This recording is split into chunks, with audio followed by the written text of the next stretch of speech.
Official है कि 10 दिनों की जो है समर ब्रेक वो होगी, और वो 1 जुलाई से लेके 10 जुलाई तक जो है वो कर दी गई है। और इसी के चलते हुए एजुकेशन मिनिस्टर सकीना यतू की जानिब से ये भी कहा गया है कि इन 10 दिनों के बाद मौसमी सूरत हाल जैसे रहेंगे उसके अकॉर्डिंगली जो है हम समर ब्रेक एक्सटेंड भी कर सकते हैं। अगरचे मौसम में ठहराव नहीं आया, रुकावट नहीं आई या गिरावट देखने को नहीं मिली, तो शायद 10 दिन के बाद जो है समर वेकेशन एक्सटेंड भी कर दी जाएगी। और इसी के चलते हुए एजुकेशन मिनिस्टर सकीना यतू की जानिब से जो है स्कूल टाइमिंग के बारे में भी बताया गया है कि स्कूल टाइमिंग कल से जो है वो चेंज होगी।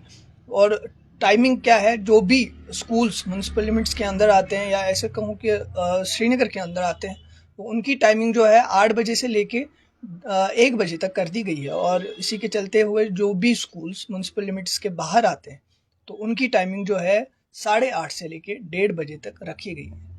देखते रहिए north vice media service Anayat बे के साथ।